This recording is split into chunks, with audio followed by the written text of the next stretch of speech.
Oh, you're pinching. Breathe in. This zipper sure doesn't close like it used to. Any suggestions? Of course. The Playtex Living Long Line Bra. Stretch panels smooth out midriff bulge comfortably.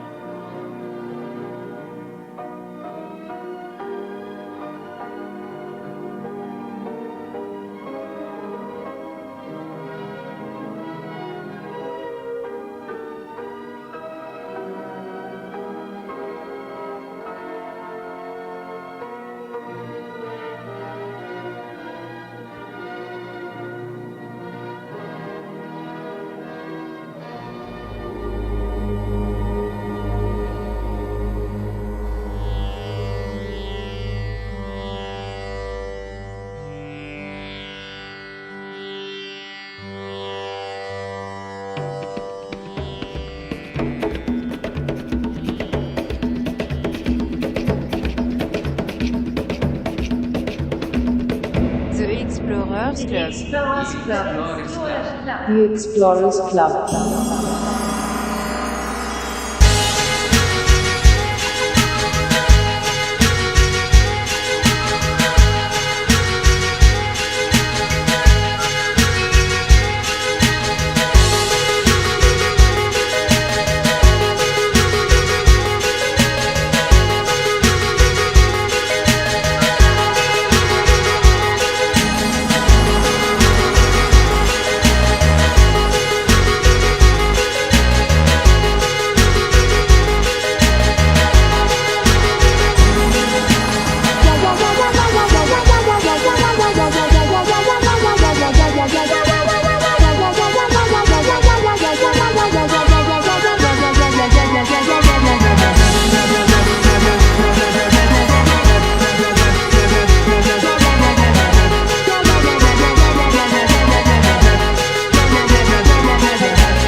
Wearing a shirt and tie. That's what I want to know.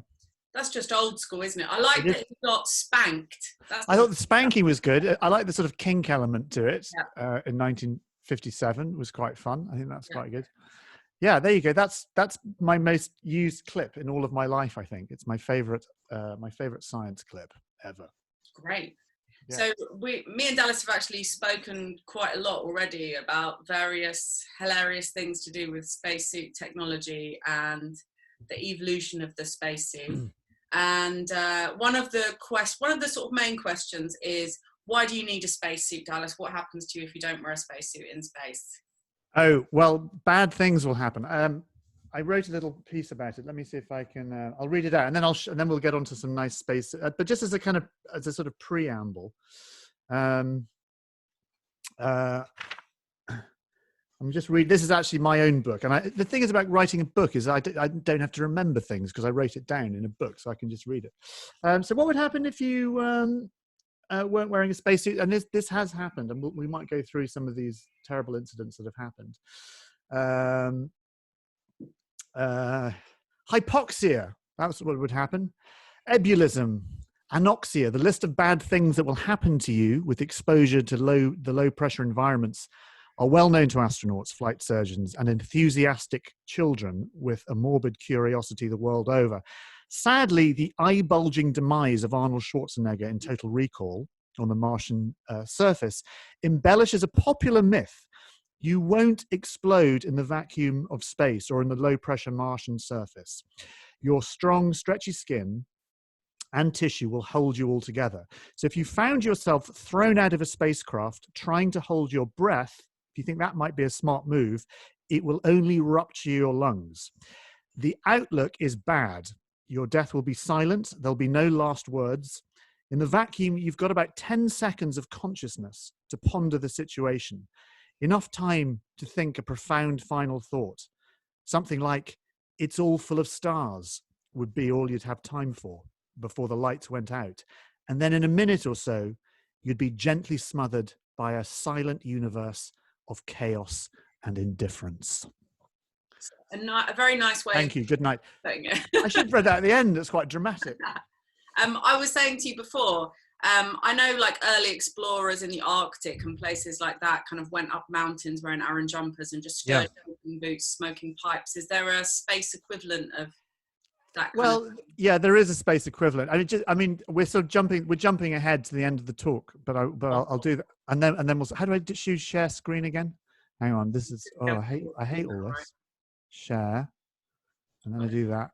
There was 1982 actually. Can you still see me? Because I don't know who's looking at what now. I'm really confused. Can you see me? Yeah. Okay. 1982. So we're talking obviously long before the International Space Station. Before Mir, actually, there was some Russian space stations called Salyut, and Salyut 7 was a Russian space station that got lost control, got stricken. The solar panels went out of array, and it was uncrewed and just floating in orbit. And rather than just letting it crash to Earth, the Soviets thought, actually, no, what we're going to do is we're actually going to send up a couple of astronauts. And it was the first time anyone had tried to dock with a kind of out of control thing, like something that's just, just floating around up there. And they sent up a couple of astronauts. I got a picture of them when they entered the spacecraft, because they weren't wearing spacesuits. They were wearing winter coats and woolly hats. There they are. Can you see that? Yeah.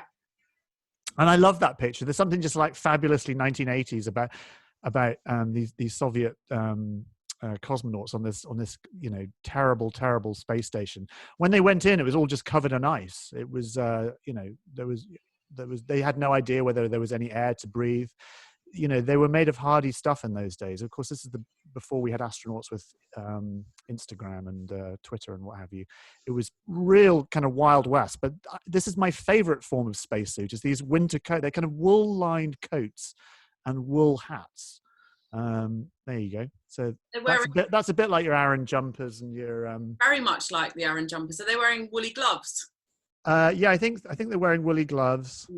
I'm going to come out of there.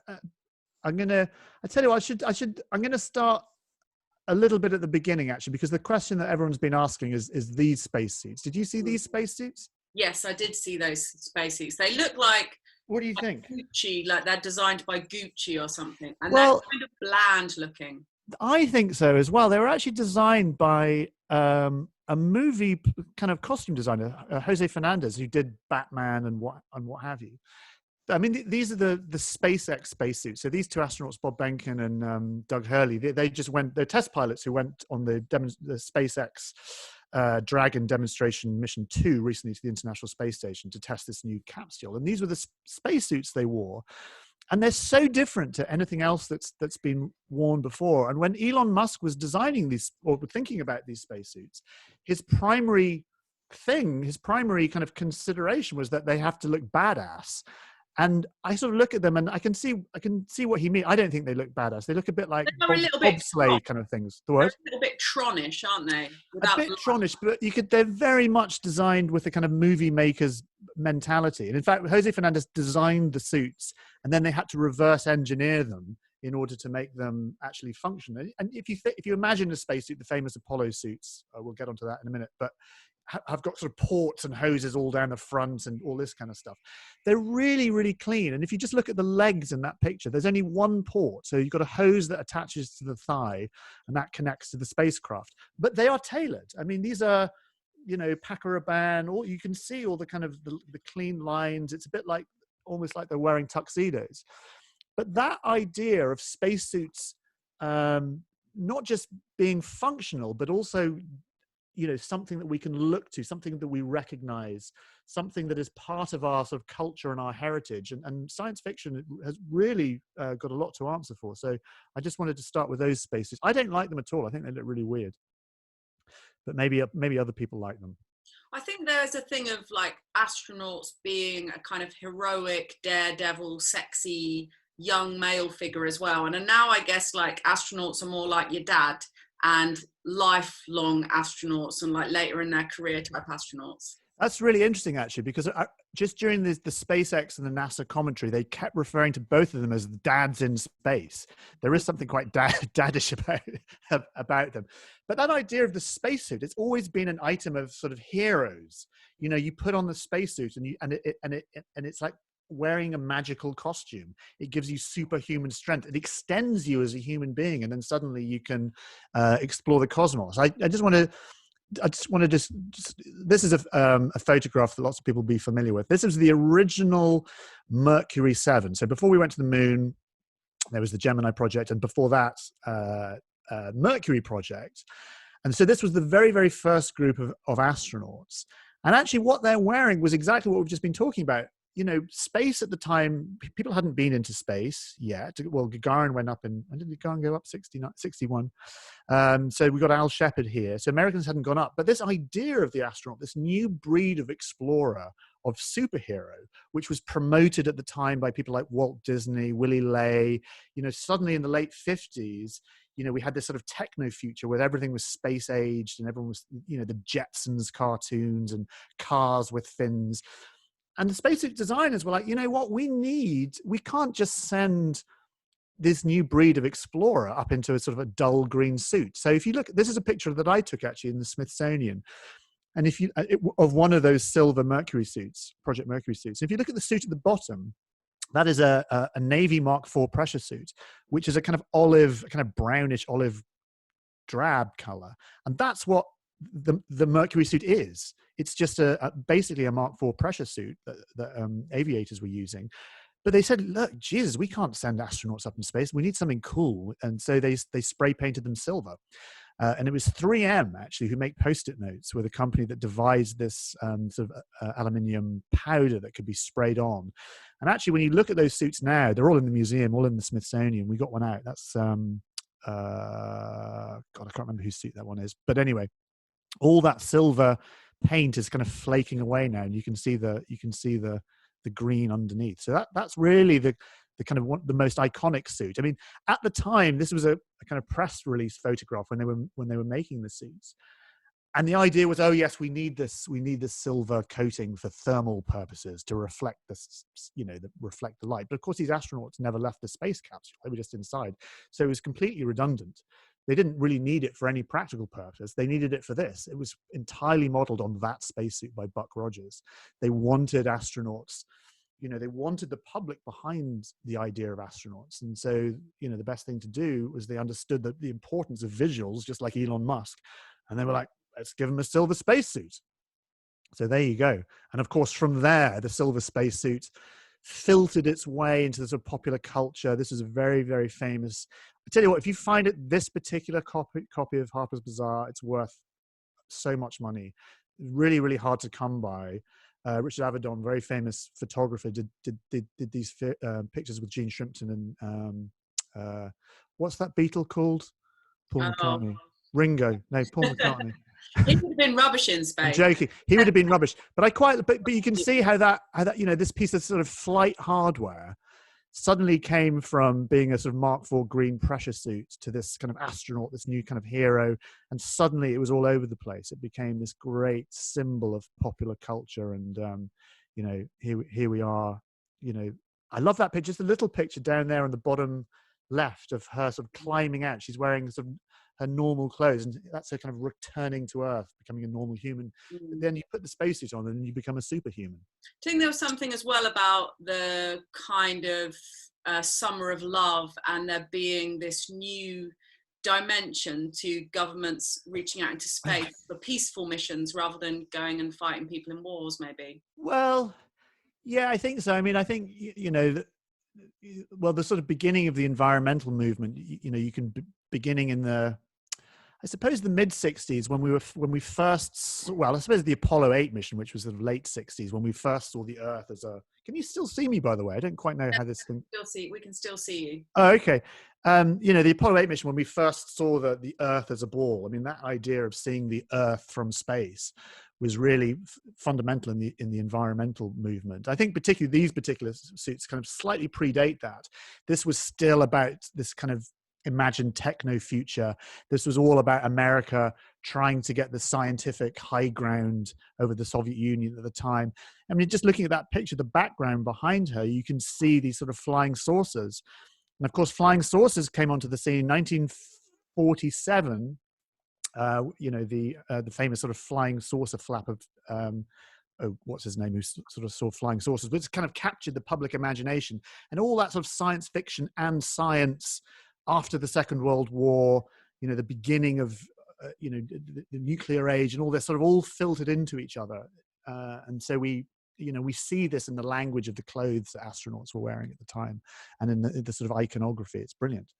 I love it. In the distant galaxy of Alpha Centauri, on the planet Radianta, the Earth Girl recognizes she will conquer cruel dictatorship of sallow Axos with her beauty.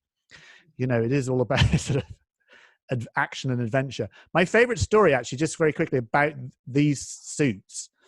If you look at that picture there, the two astronauts, front row, front center, Deke Slayton and John Glenn, very famous astronauts. If you look at their boots, so you can see the other two boots at the front, they match the suit, but their boots don't really match. And this was actually a photograph. It was for Time magazine, very famous photograph. And actually, they'd forgotten their boots in the photo shoot, so they just had some work boots, which they spray painted silver for that photo. So next time you see that photo, that's they forgot their boots, or they didn't have their boots, or whatever. Anyway, I like that. So what does a spacesuit have to do to stop you from dying in space? Well, that's a really good, it's a very good question. A bit like you were saying about mountaineers, we've always had to improvise and you think creatively with technology in terms of creating outfits that will extend us so we can inhabit environments that humans aren't meant to go. So whether you're climbing mountains, the history of the down jacket is a very interesting history. If you want to go underwater, you have to create some kind of diving suit. So you can see, if you're going up mountains or polar regions, you need skins and warm clothes. And a spacesuit is really just an extension of that. I mean, obviously it's got to be, regulate temperature. It has to be strong and impermeable. It has to hold pressure, all these different things. But a spacesuit essentially is a one-person wearable spacecraft. So everything a spacecraft has to do to preserve bodily functions and to keep the human body going has to be compacted into something that's wearable. And that, of course, is a very, very difficult thing. I've got here beginnings, Fred Sample. This is a patent from 1918, so very, very early days of aviation. But of course, we can go back even further, the early days of ballooning, when balloonists would go up very, very high. And of course, where the air is rarefied up there, they would pass out and asphyxiate and die of cold and all this kind of stuff. So, a spacesuit has to do all kinds of things. But I think the main thing for our purposes when we think about space is obviously a vacuum. So let's concentrate on that. So a spacesuit has to hold pressure. So down here at sea level, we have sort of, we're at atmospheric pressure. So we don't feel the weight of the air, but the air is pushing on us all, a bit like being at the bottom of a swimming pool. You will feel the weight of water a bit of the bottom of a swimming pool, but you don't feel it kind of crushing you because it's going all around you rather than just in one direction. And it's the same with atmospheric pressure. And early aviators, so this is an early aviator from 1918, realized that the higher you go, the thinner the air becomes, or the less air pressure there is. And so that's, the human body can't function. So they have to, come up with different ways of dealing with that. And let me show you. I actually have this magazine. This is my copy of Popular Mechanics from 1934, which I found in a junk shop. And in it,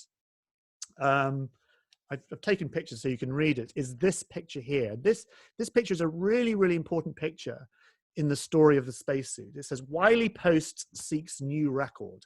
And so Wiley Post was an early aviator in the 1930s. So when we think about people like Charles Lindbergh and Amelia Earhart and Amy Johnson and people like that, it's, that breed of early explorers who were seeking to break new aviation records in the 1930s.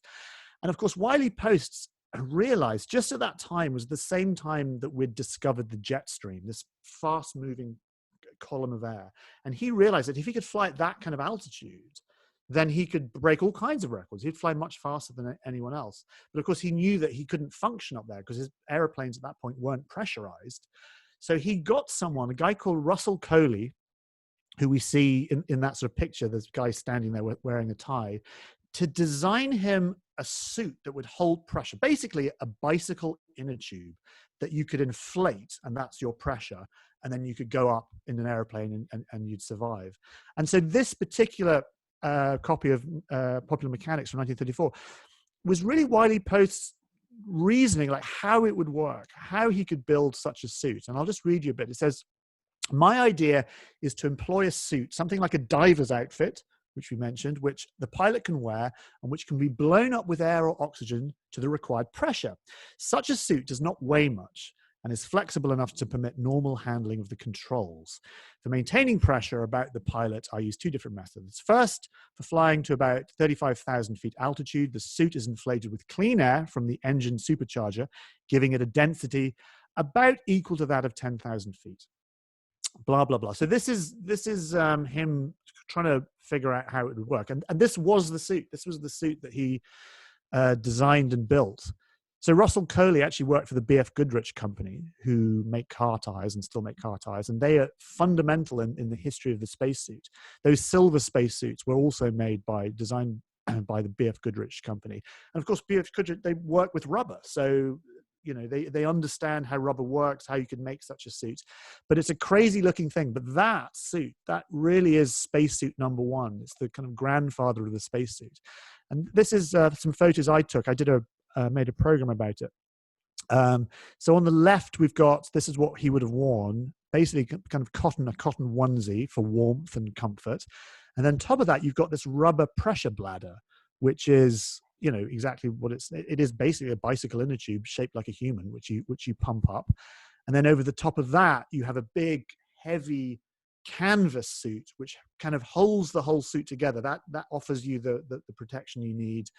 And that all laces up. You've got leather boots, leather gloves, and then you've got this crazy helmet with a kind of pipe coming, and then off you go, and that's you good to go. And then it's got these kind of wing nuts that you kind of bolt to the pressure suit, and that's it. So it looks a lot like a diving suit, I suppose, something like that. There you go. And then very scary to go for the first time up to very high altitudes. They must wearing that, like extreme daredevils. They were. I mean, I'm always, you know, if you read about these people like Wiley Post, people like Amy Johnson, who was the famous British aviator at the time, and also they were flying aircraft without radio. This is sort of pre-radio, so they were kind of navigating using atlases, and you know, it was total Wild West, and things like that. Things like this suit, you know, it was necessity forcing them to come up with ideas and that. But the principle behind that suit is still the same principle of spacesuits that astronauts wear today. It's basically, you know, a suit that is pressurized and doesn't leak, and you have a sort of circulation of air that kind of keeps you alive and regulates temperature. So that's it. So what comes next after that? What comes next? Well, obviously, sort of spacesuits change a lot. This is another kind of famous picture of spacesuits becoming more and more sophisticated. And just from a science point of view or an engineering point of view, one of the problems you have in spacesuit design, still one of the problems of spacesuit design, is you have a trade-off. Because if you have something, if you imagine a sort of a long modeling balloon, a kind of flexible modeling balloon that you make turn into a dog, you know, those long balloons. When they're uninflated, they're kind of floppy and they move around. And as soon as you put air into something, as soon as you inflate something, not only does it expand, but it also becomes more and more rigid. And so people like Russell Colley were like, well, how are we going to inflate the suit to the correct pressure, but still let astronauts have the ability to work? Because astronauts have to do stuff. They have to work. They have to do whatever astronauts do. And it was actually Russell Colley, he got his inspiration from he was having a gin and tonic on his lawn, and he saw a caterpillar crawling along a twig, and he looked at the caterpillar and he reasoned, well, how come a caterpillar, which, you know, has, you know, a sort of fat body, it can bend itself, but it doesn't kind of kink itself in two? How can it maintain that internal volume and still, you know, and survive? A bit like a sort of drinking straw on a straw, you know, the bendy bit in the middle. And that's what he came up with, this idea of convolutes. And here we can see in this early spacesuit those convolutes, those kind of Michelin Man sort of concertina shapes that lets astronauts be pressurized and B, actually move around and do stuff. And also when something is pressurized and it becomes stiff, you have to do more work. And so, working in a spacesuit is really difficult, particularly the EVA suits, because they're full pressure suits. And so you're always battling against the pressure of the suit. So working in them is exhausting and uncomfortable. But I also like that suit because that particular suit was the, went on to become that suit. That is the original Tintin suit, Explorers on the Moon. And so we see how technology kind of goes back into science fiction, which I really like. That became the kind of the classic suit of that particular era. And also the fact that those suits were orange, the Tintin suits were orange. The shuttle suits, you might remember the space shuttle suits. The space shuttle obviously doesn't fly anymore, but they were called the pumpkin suits because they were orange. And the reason they were orange, it's a very specific kind of orange called international orange, is because it's the least occurring color in nature. So it's, they were absolutely orange for a particular reason to stand out. But there you go. That's the original and the fantasy. It brings me on to the costume, the spacesuits of dogs. What do they put dogs in? Oh, dog. Yeah. Okay. Well, I'm going to have to come out of my PowerPoint. So dogs, actually, what are you looking at? What picture are you looking at? The convoluted sort of map of. Oh, the sort of blueprints. Yeah, the blueprint. Yeah. I just wanted to show you that because this is 1960 and we're starting to see all those convolutes and spacesuits becoming more and more looking like spacesuits. So these were designed by a guy called Carol Krupp, actually, who's a well-known spacesuit designer. At Wright Patterson, I think. I'm going to try and find some animals, you say? Mm. Well, of course, when we think of animals, we think of Laika the dog and the other Soviet space dogs, Belka and Strelka and these dogs, but they didn't actually wear suits. But I do have some dog spacesuits. These are a couple of Russian, actually the one on the left, that's a St. Bernard. That's big to go into space, isn't it? It's a bit big to go into space, but that was designed, it never flew actually. It was designed by an artist whose name I forget, who was responsible for designing some space helmets, and I forget what her name was. But the one on the right this was a kind of a Russian high altitude dog spacesuit. So if you want to send your dog into space. Was that when you take your dog out for a walk on the moon? Because it looks like he's. Yeah, I don't know actually. No, I don't think dogs have never left the space capsule, as far as I know. And we don't send dogs into space anymore. So this is from the late 50s and 1960s. Of course, when the Soviets were sending dogs into space, the Americans were up in arms, of course, because dogs in Russia and dogs in America had sort of different things. The Soviets had Laika, of course, who was the first dog into space, and was a hero of the Soviet Union, this wonderful dog. And the Americans had Lassie at the same time, and you had these two kind of dog philosophies battling it out against each other at the time. Lassie, Laika, but of course the Americans were sending monkeys and chimpanzees into space, and the Soviets were horrified by this. They couldn't believe anyone would be so dastardly as sending monkeys into space. Is there a particular dog breed that does better in space? Like dog breeds have certain qualities, because it's like yeah. They were all mongrels, all the Soviet space dogs that went into space, and I sort of write about some of them. And there's a great book, I'll dig it out for you, called Soviet Space Dogs, which is the history of all the dogs. They were all mongrels. There was a woman who would drive around the Moscow streets at night and picking with a tape measure and finding stray mongrels, measuring them. The child catcher and just like the child catcher, yeah. And then they would get shipped off to Baikonur or wherever. They were all really, really well looked after. They were loved. They were, they were really, really well treated. Until they got into space. Right up to the point where they went up to space. So, most of them survived. Actually, Laika sadly died in horrific circumstances. Actually, it was never really publicized how Laika died. Not until really the 1980s when it all became public, but she died quite early on in the trip, and it was horrific, and I don't want to, it's ghastly. But anyway, lots of the dogs, in fact, Belka and Strelka, who are the dogs that went after Laika, had puppies afterwards. And one of the puppies, Khrushchev gave to Kennedy as a gift. Wow. As a gift. And I think Jackie Kennedy, there's pictures of her with the puppies of these space dogs. And I remember reading that the dog was x-rayed before it was given to Kennedy in case it contained like a bugging device or something.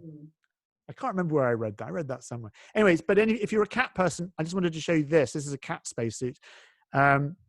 This is the only cat to have gone into space, Félicette, on a French-sounding rocket in 1960 something, and that's her boyfriend Hector the rat, apparently.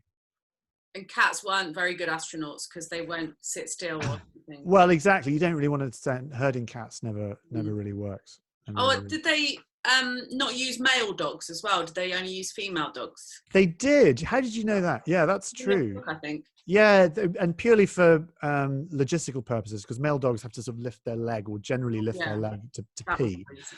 But anyway, so that's that. But then, so those are sort of some animal ones. I just wanted to very quickly just go through some of these. So we've seen soft suits that are inflated. And then there was a lot of experimentation about hard suits as well. It's like, well, people say, well, why can't you just have a hard suit and sort of pump that up, and then that would solve all kinds of problems, maybe.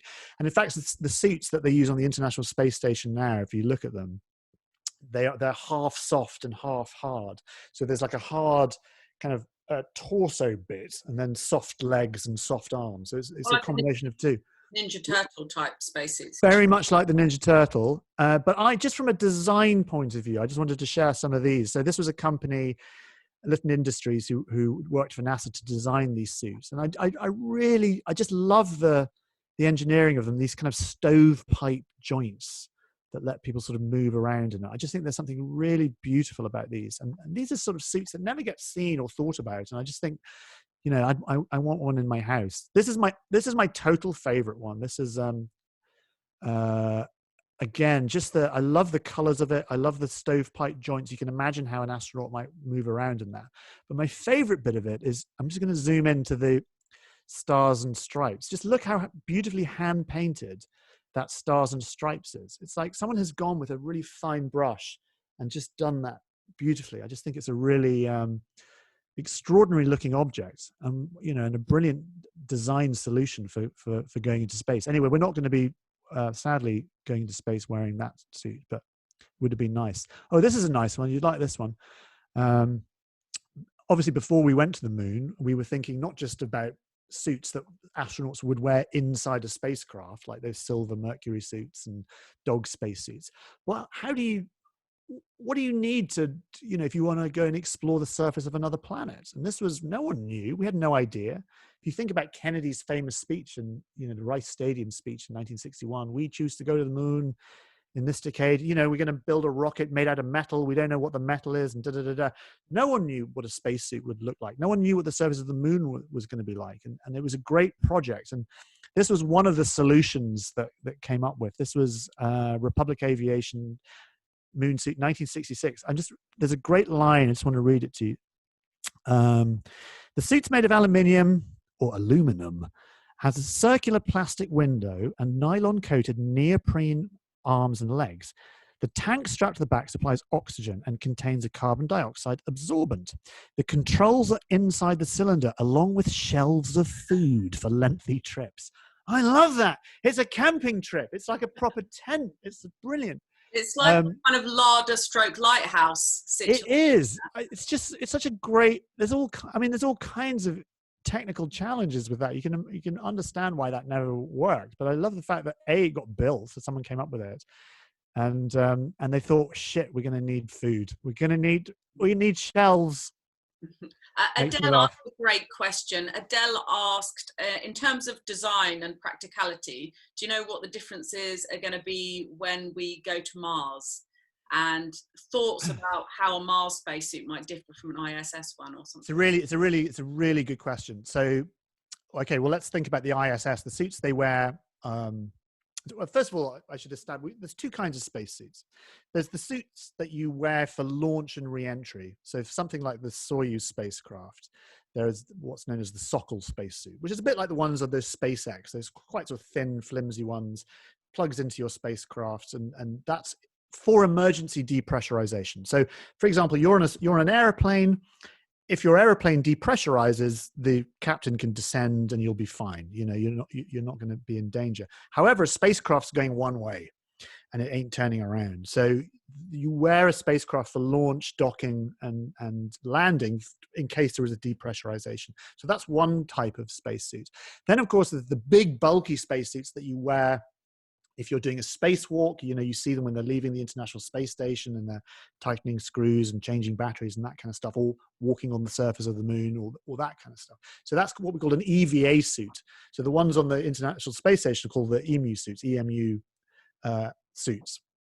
But anyway, the interesting thing about that question is you have to imagine where you're going. So, for example, when you're doing a spacewalk, from a space station, you're not standing on anything. You're free floating in the vacuum of space. So you don't have to think about walking on stuff. The problem that they had with the Apollo suits, and I'll come on to the Apollo suits in a while, was that the actual lunar dust itself is incredibly abrasive. And those suits that were made for the 12 men that walked on the moon in Apollo, they only lasted a matter of hours. I mean, they cost millions to make, but the dust on those suits completely destroyed them. But they were only being used for a matter of hours. We were only on the moon, the later J missions, Apollo J missions, they were on the moon for a little bit longer, but you're there for a day or so. You do a couple of EVAs on the lunar surface and you're back. So you don't have to worry so much. Now, when we're going to Mars, we're going to have infinitely more problems, because once you're going to Mars, there's nothing coming back. So if your spacesuit gets damaged, it has to be much more dependable. It has to be much more rigorous in terms of the materials that we use, because we have to be able to repair them and look after them. So actually going to somewhere like Mars, the main problem is going to be, how do we create spacesuits that can be maintained for a long period of time? Because we know that the damage being on the moon caused, and I think Mars is going to be, it's going to be a whole set of different challenges. So when you design a spacesuit, you have to think about all kinds of things. Gravity, how much is your spacesuit going to weigh? So the Apollo suits weighed a lot on Earth, but they only weighed 1/6 on the surface of the moon. They're going to weigh about a half of gravity. So you're going to have to think about weight and trade-off and pressure and temperature, and what are we going to be able to do, and what's the purpose of the suit? Are astronauts going to be able to work? How are we going to create a time or a place where an astronaut could be wearing a suit and then going back inside a capsule without getting dust and crap everywhere? So there's so much thought has to go into kind of where we're going, what we're doing, and then we design a suit around that. And there are spacesuit designers who are doing exactly that right now. So there's someone working on the Mars spacesuit now? Well, not sort of directly. Yeah, I mean, there are people, scientists and engineers and spacesuit designers working on not designing a suit particularly for a mission, because we don't have a Mars mission at the moment, but certainly thinking about going to Mars and what new materials could we use, what new techniques could we use. Would it be a sort of smart suit? What kind of materials with kind of self-healing fabrics could we use perhaps? What's the Martian surface like in terms of things like radiation, for example? How long could an astronaut be out on the surface of Mars? All these questions we don't really have the answers to. So yes, designers and engineers are working on that, but just not for a specific mission. I mean, we have new moon suits that are being designed for the Artemis mission, which actually are kind of 1980s suits. They're not actually new. They're actually quite old, but we know... I was listening to a program earlier about the expense involved in making these suits, and how actually some of these suits have been in circulation for like 40 years and they weren't designed for that. No, you're absolutely right. I mean, the suits that are on the International Space Station, they all date from the shuttle era. So they're really, really old. We're running out of space suits. A suit got destroyed in one of the Falcon 9 a few years ago. Falcon 9 blew up on launch. It was taking a new suit up to the International Space Station, and it was destroyed. So we're running out of spacesuits. There's a couple of those EMU suits in the neutral buoyancy lab here on Earth, which are used for training, and it's sort of modular. And there's a couple on the International Space Station with different bits that sort of plug in depending on who you are, but not very many. It's and also, how long are we going to be on the International Space Station for? What happens when the International Space Station ceases to operate? What are we going to be, do we need to make more spacesuits? It's a good question. Sorry. I was reading that 3D printing seems to be like potentially a new approach for Yeah, well, 3D printing, if you can print bits of spacesuit parts, that would be a really good idea, particularly if you're on Mars, because if you're on Mars, you're there for, you're going to be there for a year. Getting stuff to you is going to be really difficult. I mean, obviously you can send stuff in advance, but we're not ready for a Mars mission yet. They're just, that we don't have the technology for a Mars mission, which is why. I thought Elon was planning one for like a few years' time. Yeah, no, he is. I mean, he is planning them for a few years' time, and so was Werner von Braun, the designer of the Saturn V rocket that took us to the moon in the 1960s. That rocket was designed from a Mars mission. Von Braun wasn't really interested in the moon. He wanted to go to Mars, and he had wrote a whole book called Das Mars Project, which was about that. And there's great similarities actually between Musk and von Braun in terms of their way of thinking. And obviously they were both of them kind of showmen, as we can see by the SpaceX suits that they came up with. Here's the other one I wanted to show you. I love this one. Alan Hazard suit. This is another great moon suit, which was kind of built and tested. It's pretty cool. It's very practical. It's very practical. I don't know if it's got shells for food, but I like it. But this is, how do we build a suit for going to the moon? Well, you try stuff out. Circular shelf, and you could like eat as you were going along, maybe. Definitely. But we went from kind of these kind of crazy ideas to this. This, of course, this is Neil Armstrong's suit, which I think it's the most beautiful item of clothing ever made. It's beautiful. It was so complex. It was the sort of pinnacle of engineering and material science at the time. This had 21 layers of different materials that didn't really exist at the time. So things like Dacron and neoprene and nylon and all these new futuristic materials of the particular age.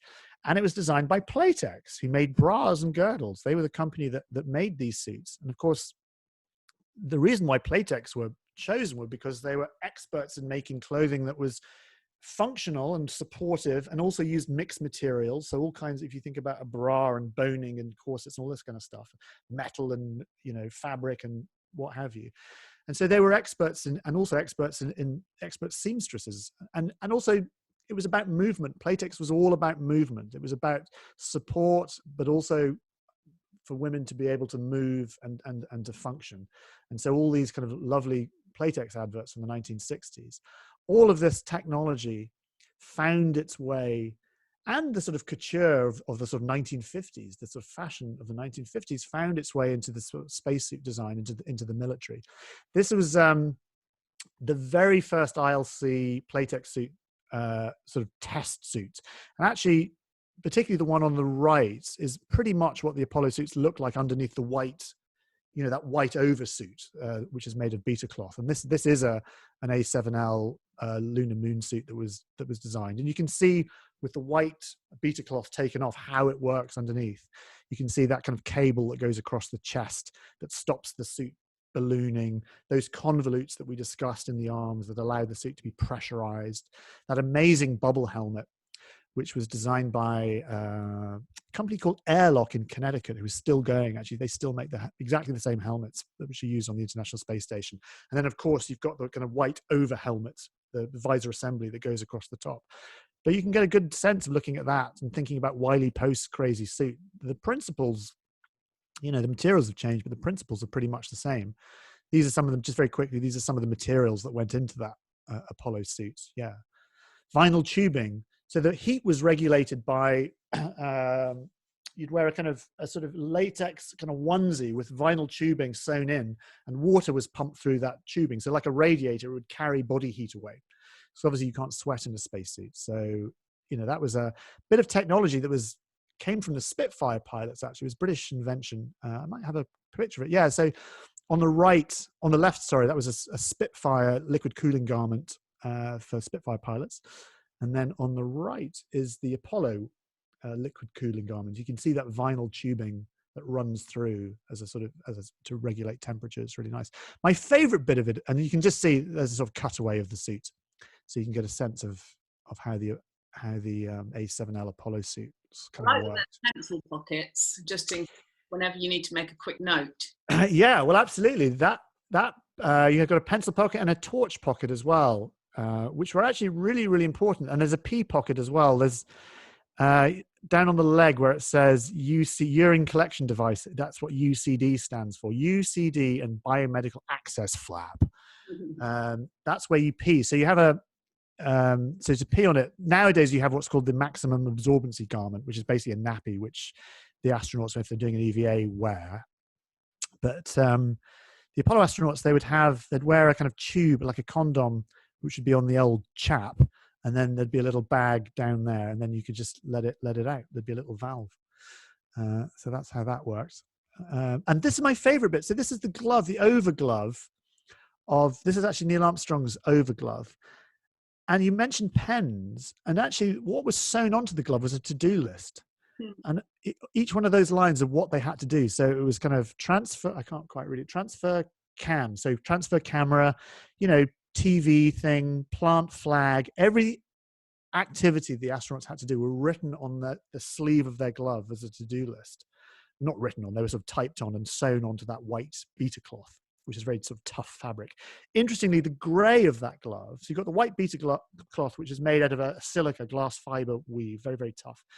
But that grayness you see of the glove is a material, it's called chrome LR, and it's a titanium weave. It was the most expensive fabric ever woven by humans. It's very, very thin titanium threads, and it was sewn onto the suit in high wear areas. So on gloves, boots, on the back where the backpack is, the life support backpack is, and areas like that. Anyway, there you go. Chrome LR, it's called. Yeah, when I was there it is. There's a close-up so you can see. When I listened to that program, one of the women who make spacesuits was saying that the glove was the most expensive or complex part of the whole suit. Still is. Like NASA, I think they still have a competition for who can design the best spacesuit glove, because the human hand is so complex, and for an astronaut to remain dexterous, to be able to move his hand and work and do stuff, it's a difficult thing to be able to do, particularly under pressure. So making a glove that can keep the human hand moving all these different ways is really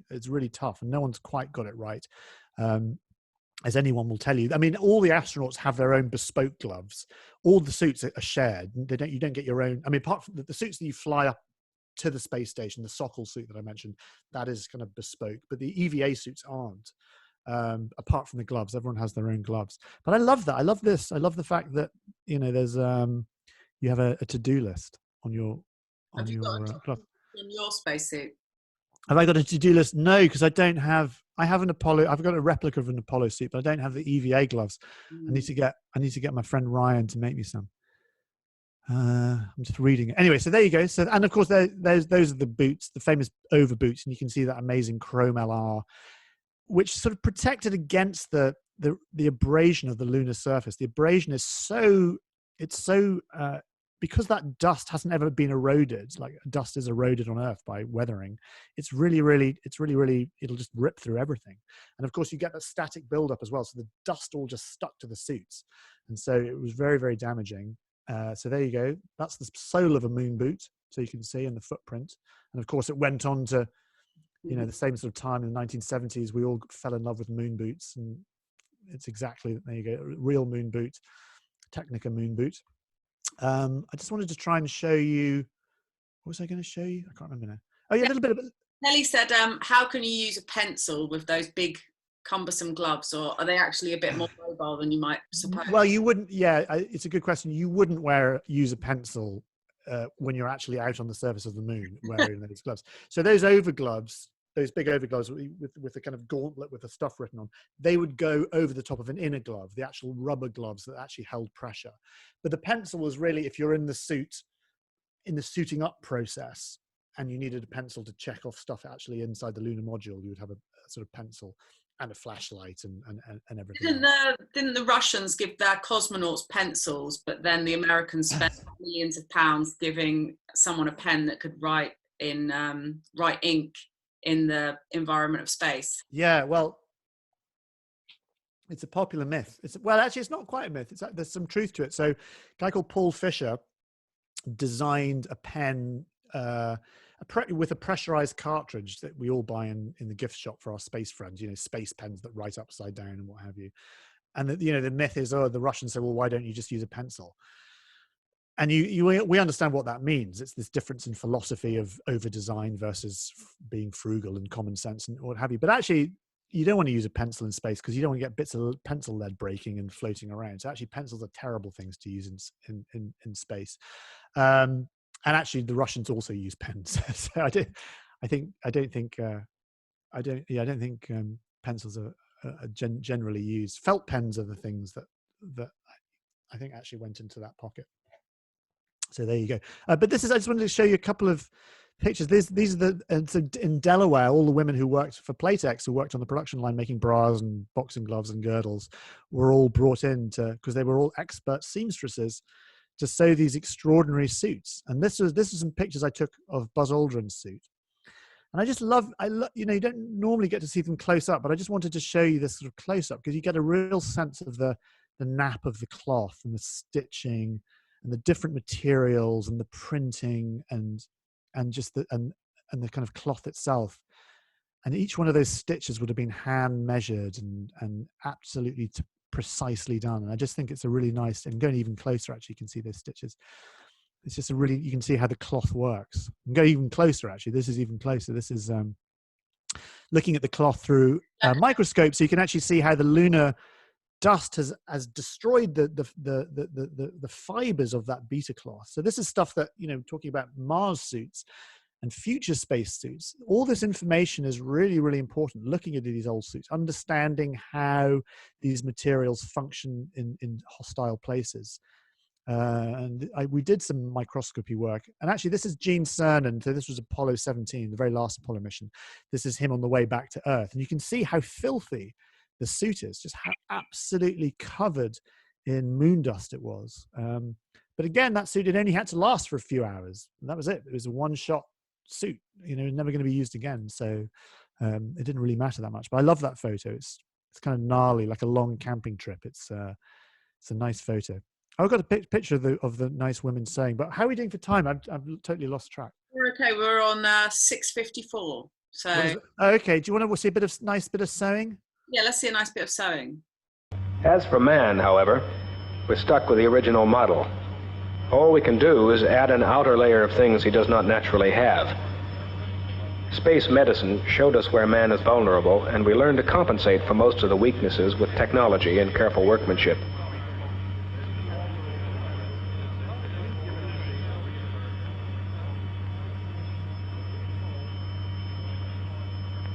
I made boxing gloves before I came here, and the fact is I was an experienced sewer, but I had to learn all over again because it was completely different from what I had sewed before. This was getting right down to a 64th of an inch, and where I had sewed before, you just sewed on a production line.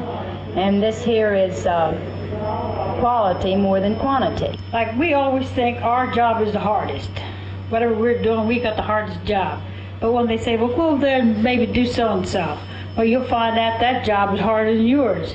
And a lot of times we're sewing or making things, and maybe the girl next to you, she's doing the same thing, but we never see the suit put together. One don't know where this part goes, or the other one don't know where the other part goes. Like the gloves. If they would give you a glove to sew, you wouldn't know where to start. Well, when they're up there in space, you know what parts you've worked on, and you just say, well, I hope that part don't fail because I feel it was my fault if it did. My sentiment is what Hazel said. Well, I was just wondering if my pair of gloves was what he had on. Right, if you make a mistake, if you don't admit it, you have to think about the astronaut too. If you make like a needle hole in the bladder or something like that, well, if you don't admit that, that would be on your conscience all the time, seems to me. Because I remember Armstrong and all them used to come in, and they would look around and see what we were doing. And once in a while they'd talk to us and sign we'd get them to sign their autograph. Some of them were real comical. We got a kick out of them. We all wanted to talk to them, I guess. I remember one of them going down the aisle, everybody looked at him, afraid to talk. I said, hi, buddy. Oh, I'd love to go into space. I think it would be really thrilling just to get in there and just blast off. I'd love to go to space and just live there. Every day you get up, you come to work, you go home, you clean house. If we go out there, there's no house, no kids, no problems. I like to ride in an airplane, and I think I'd like to go into space. And I'd like to wear our own suit that we make. I think I could depend on it.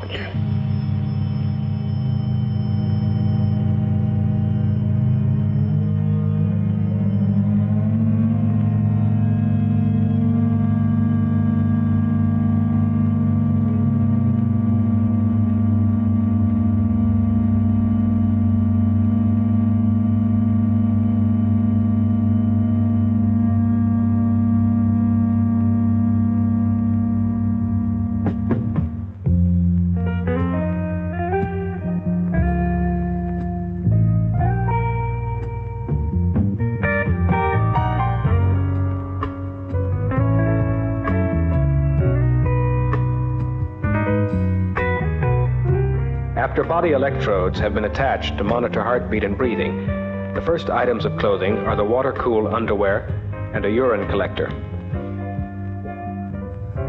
A spacesuit is basically a sealed bag of atmosphere, a stiffened balloon, pumped up to counteract the vacuum of space.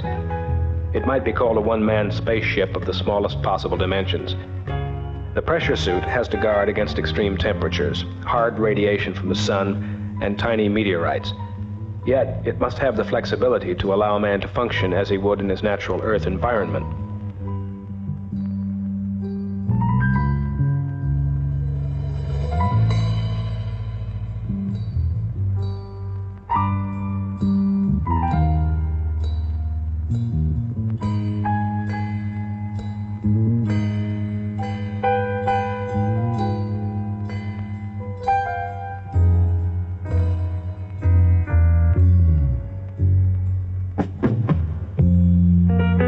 Best music ever on it.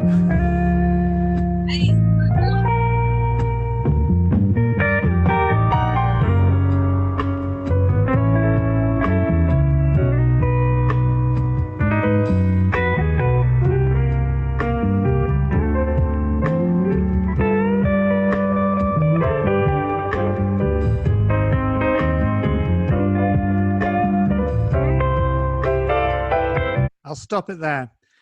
Anyway, so there you go. That is the A7L lunar excursion suit made by ILC Dover Playtex. It's the most beautiful thing ever engineered. Those are just some of the names of some of the women that we saw there. Who I loved those women. They were so brilliant. Aren't they great? And they're all totally forgotten in history. And I always, when I always try and, anyway, there you go. Those are some of their names. Just imprint those on your memory. Esha just asked us, do you know if this film is available anywhere? Is it something you can see? No. I've got a copy of it if they want to get in touch. It was actually, they did oh God, what the hell is it called? My friend Chris Riley, actually, it was a film that he did. And my friend Chris is a terrific director, and it's some archive that he got. And I forget exactly where it came from, but Chris gave it to me, so I can certainly share it. I think it's a really important archive, actually. It's so beautiful watching them work and the sort of different way that they talk about going into space compared to how the politicians talk about going to space, or astronauts or scientists talk about going to space. They're talking so naturally, and you don't really get that very often on TV programs. Yeah, well, exactly. I just want to, because we're running out of time. I know you wanted to talk about pooing and stuff. Adele just did ask, how are spacesuits tested on the ground before a mission, and how many different tests do they need to go through, and are they made to fit each astronaut? Yeah. So the EVA suits, the ones that you do on spacewalks, for example, they are modular. So they come in sort of 3 different sizes. They're tested in a vacuum chamber on Earth. They're also tested underwater in the neutral buoyancy lab. So at the Johnson Space Center. So an astronaut will put the suit on, will be lowered into a swimming pool where there is a mock-up of a part of the space station, because actually sort of being underwater and so you're kind of neutrally buoyant is the closest thing you can to sort of working in a vacuum, and the suit will be pressurized.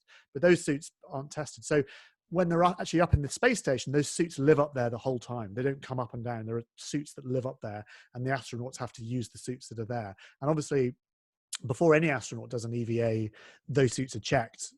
They're pressurized and checked, and then they're double checked, and there's a whole checklist before they go out. So yeah, but they're getting old, those suits. They are, and they're horrifically uncomfortable. These are just a couple of pictures of some sort of future suits that people are thinking about. That the ILC Dover one on the right is the sort of new iteration of the new sort of moon suits that are coming online. That's the sort of shape it's going to be. The one on the left, this is David Newman, who works at MIT, and she was thinking about, rather than just like an inflatable suit to give you pressure, what about the kind of mechanical pressure you could have of like a skin tight suit that would kind of squash you? And so they've been looking at that idea of some skin tight mechanical pressure suits. But again, actually there is one. This is actually King's in London have been designing this suit. This is on Andreas Morgensen on the ISS. This is what's called a gravity countermeasure suit, which is basically like a wetsuit, but with kind of bungee cords sewn into the suit. So the astronaut would wear that, and the force of pushing against those bungee cords, that elastic that's sewn into the suit, actually exercises the muscles and keeps the muscles toned. So that's another thing. Obviously, things like Mars, if it's going to take 9 months to get to Mars and you're in zero gravity, how do you maintain decent, healthy bodies? And this is one sort of spacesuit solution. This isn't a suit that you'd go out in, but it's a suit that might be able to keep astronauts a little bit more healthy. What was I talking about? Oh, legacy. Just very quickly, these are the Apollo 11, the 3 suits from Apollo 11. And this was Kathleen Young and Kathleen Lewis and Lisa Young at the Smithsonian. They look after all the suits. So every American suit that gets flown ends up in the Smithsonian. All these Apollo suits. So that's where they are, and they're studied. There we are, looking at it through a microscope.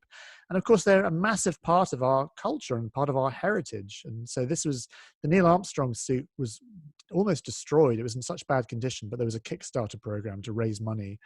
You know, they raised millions to get that suit back out on display. Oh, that was another little Russian film I was going to show you. But anyway, that's the sort of bit of a general overview of spacesuits. Esha was saying about bungee suits, and actually I think it might be quite a good idea to manufacture the bungee suits if we have another lockdown situation, so you can just sit on Zoom but be exercising at the same time.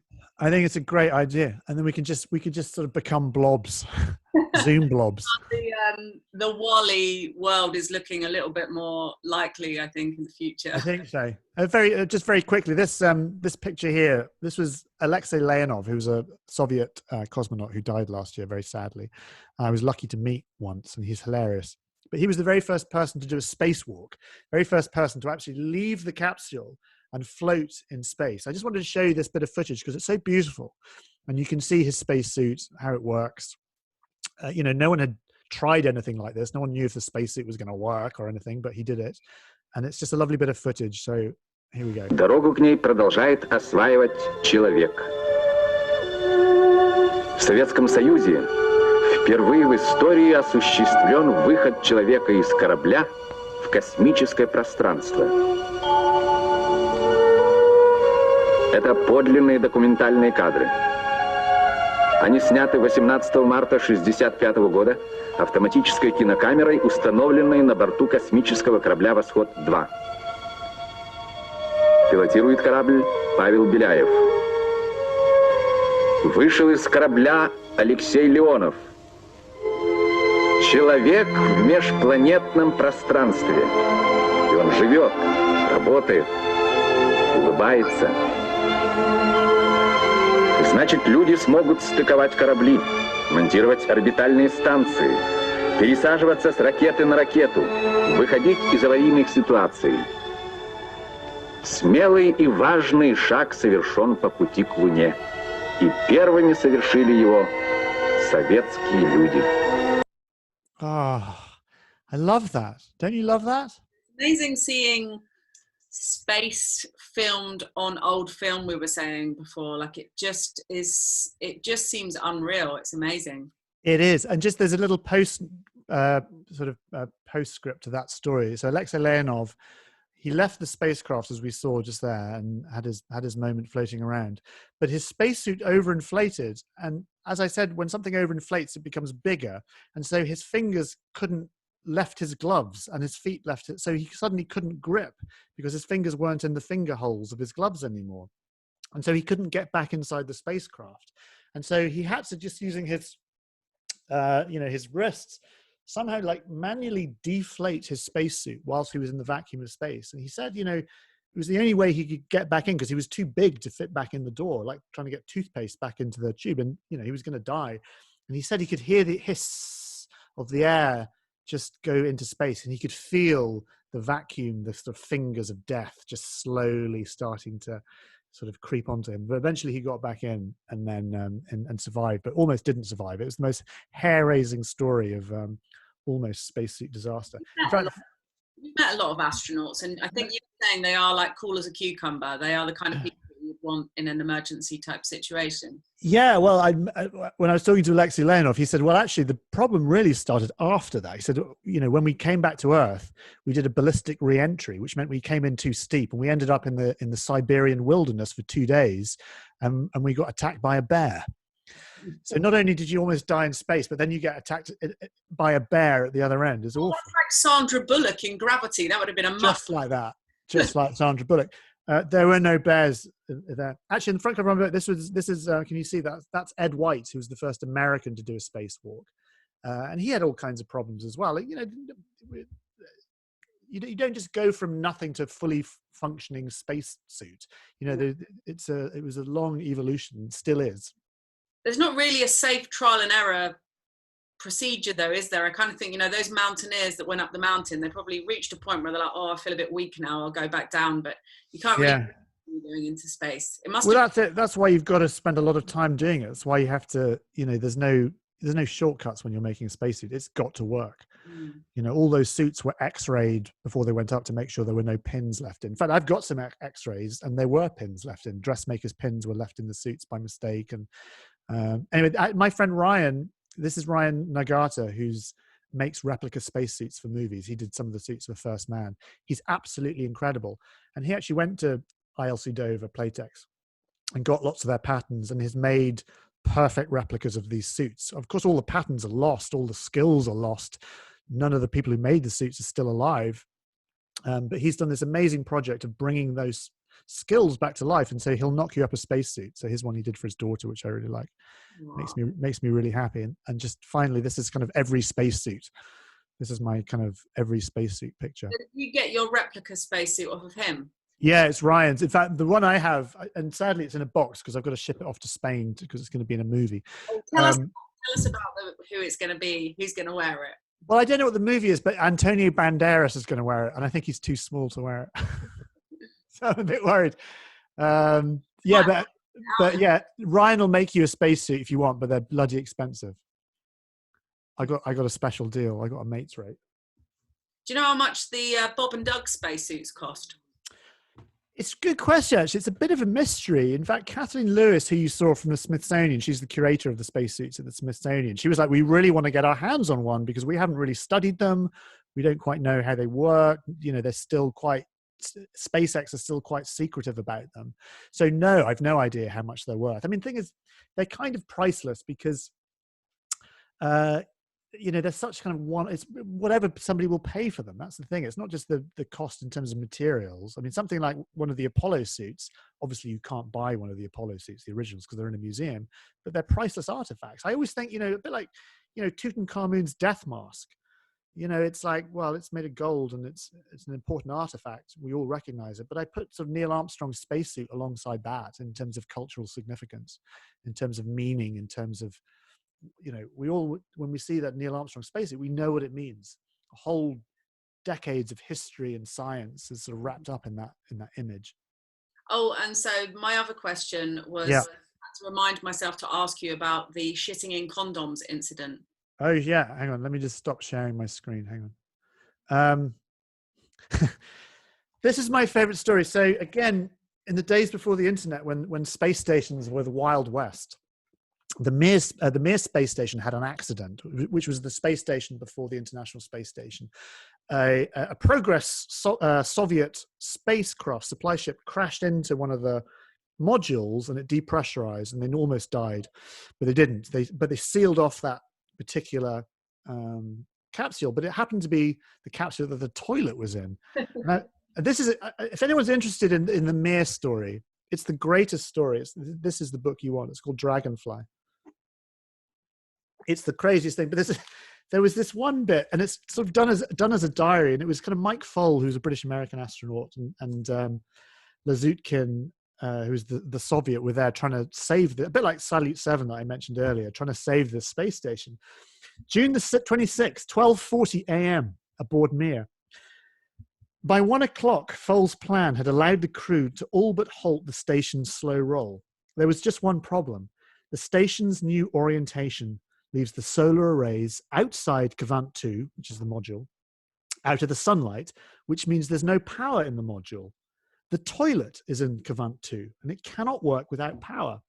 Lazutkin remembers that one of Reinhold Ewald's experiments, who was a German astronaut who was on the station previously, one of Reinhold Ewald's experiments had the German astronaut urinating into a series of condoms. And Ewald had left about 50 of these condoms and bags behind on Mir. Foale manages to dig them out and puts them in the toilet for use until full power can be restored. That at least covers their urination needs. No one is eager to talk about how to defecate into a condom. Number 2, Foale remembers, was a lot harder. You just had to grin and bear it. There's probably some sort of fetish for that somewhere, I'd imagine. Well, I just sort of imagine like these astronauts like trying to shit in a condom and like shits and condoms like floating around. And I mean, Mir was like, it, again, I mean, you know, we're so used to seeing astronauts on the ISS and it's all dads in space. And it's all nice and doing kids experiments and chatting. But, you know, the days of Salyut and the days of Mir, it was properly badass. You know, there were fist fights, there were fires, there were, you know, the Soviets and the Americans weren't talking to each other, you know, and the shuttle Mir program almost ended in disaster. You had astronauts having nervous breakdowns. It was really an extraordinary story that's slightly been forgotten. It's one of the great sort of Cold War stories that I'm doing a documentary about it, so you'll find out all about it. Anyway, so there you go. The other Pooing thing in a condom. we were talking about, I wonder if Tom Cruise might have to poo in a condom when he goes up to do his film. Well, I hope they write that scene in, and if they don't, I'm gonna. In fact, I was going to interview that German astronaut. He's still around, Ewald. I was going to interview him for something, but I might actually get in touch with him and find out why he had all those condoms on the. Well, I can probably guess why he had all those condoms on. I mean, science. have sex on the space station. The what? People have sex on the space station. It's been well. NASA will not talk about it, and lots of people have obviously asked that question. But you know, if you're in the International Space Station for 6 months, yeah, you're. What? You'd at least be expecting people to knock one out. Well, you're going to knock one out, definitely. So you've got to have to think about that. Hence condoms. But things like there was a married couple who went into space on shuttle, and I forget their names. So there was always a bit of speculation about whether, you know, everyone was like, "Oh, did you do it in space?" I mean, there's obviously kind of Newtonian problems about. You know, you have to sort of think about that. But actually, you know, it's not a stupid question because, you know, if we're going to be exploring the cosmos for years at a time and going to Mars, like, what are we going to do? It's like, well, are we going to procreate on space? I mean, how is all that going to work? I like the idea. I've got this idea for a film of a couple that are really in love and they go on the Mars mission, they fall out on the way, and then the rest of the film is them just hating each other and wanting to come home, but they can't. Well, it's good. And astronauts, I can imagine, you know, they're specially selected so they don't generally hate each other. They're a pretty emotionally sturdy bunch, astronauts. So great. Is anyone else any other questions? Oh, Katie says it's optimistic having 50 condoms up there. I know. Well, I mean, you know, depends on your sexual appetite, I suppose. I don't really know the answer to that. I haven't really probed deeply enough into the question. I did read a book about sex in space. Have I got it somewhere? I would imagine there'll be like an equivalent of the Mile High Club. If there isn't now. There totally is. I'm going to ask the next astronaut I speak to. Good. And I know who that's going to be. And I'm always slightly embarrassed about asking that question because, yeah, but you knock one out. you have to be a bit careful. What, just in case it goes everywhere? Because it's going to go everywhere, so you have to make sure. I think there is semen on everything, though. Myself. How do you what in space? There was a really good laminated warning card in a local cafe down here that described how much fecal matter was on the average UK credit card. So I reckon on the average UK credit card, if there's fecal matter, there's going to be a bit of semen as well. I reckon. I think someone should look into that in that great is detail. a great point to end this I think so. conversation on. Thank you so much, Dallas. That was brilliant. That's a great pleasure. No, it's fun. It's an interesting, slightly forgotten subject. A couple of book recommendations if anyone's interested. This is a beautiful book actually by the Smithsonian, which is all kind of beautifully sort of illustrated books. So if you want sort of beautiful pictures of beautiful spacesuits. And actually it's really lovely, like incredible sort of some of the X-ray photographs of gloves and helmets and stuff. And you can really get a sense of how they all work. And a very beautiful history, easy to read. There's that one. There's a more academic version of that as well, which is US Space Gear, which is history of US space gear.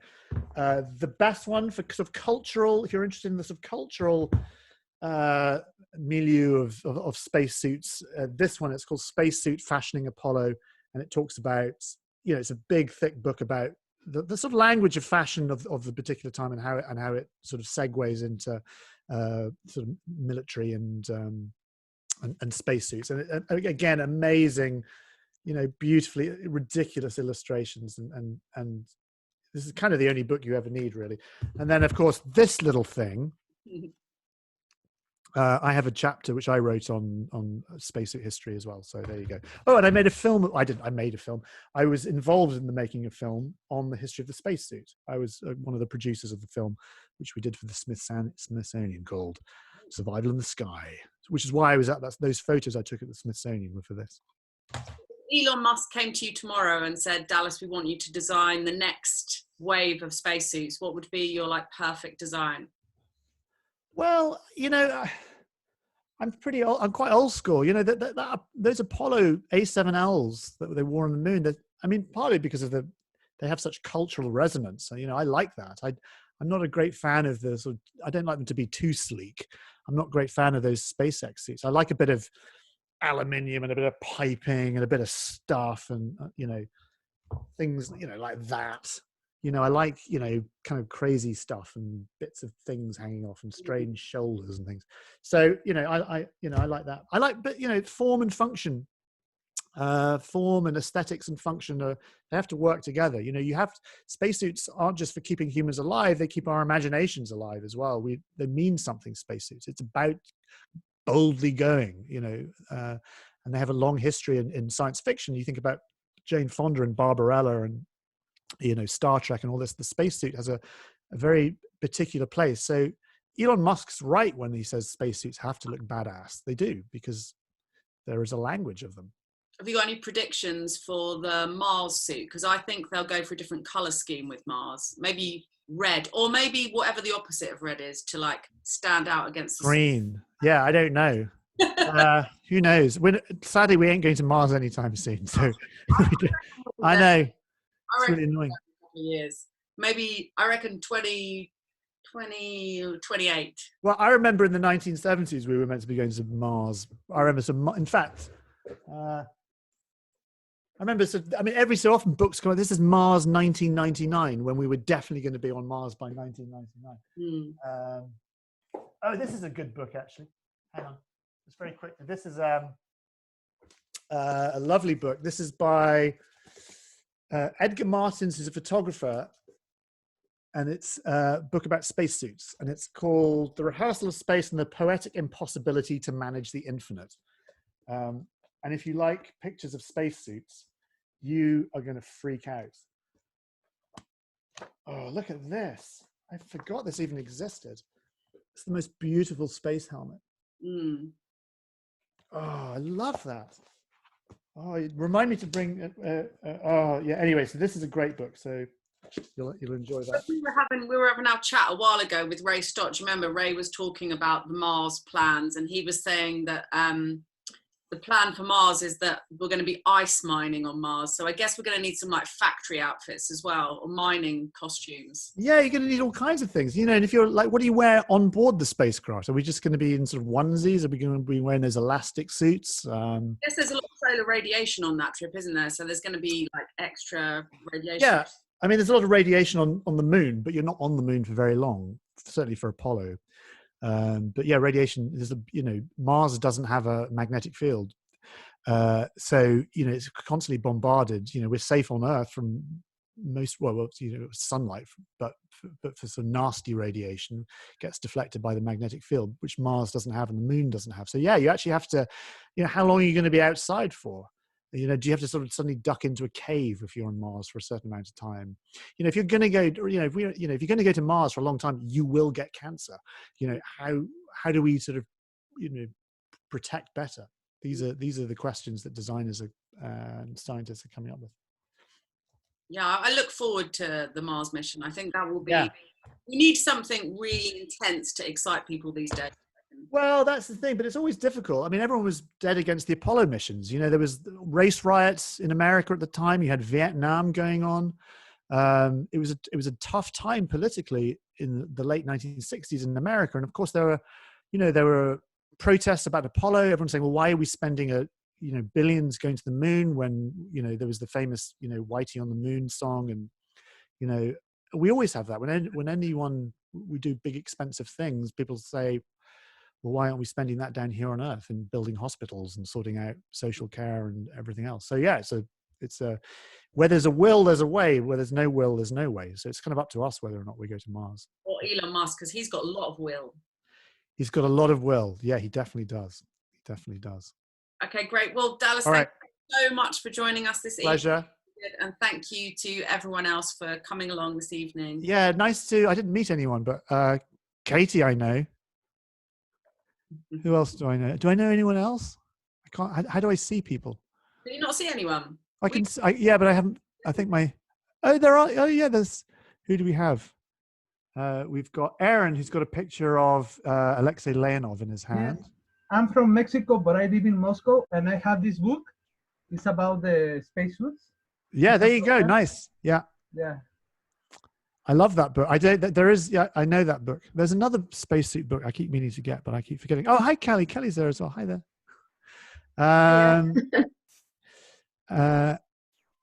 I'll let you all go because it's Sunday night and you need to go to bed. Brilliant. I need to go to bed. What time is it? It's coming up to 7:30. All right. Thanks for coming. 8:30 here. Oh, 8:30 there. Right. Thanks for coming and listening to me prattle on about spacesuits. Thank you, everyone. Thank you. Bye. Bye.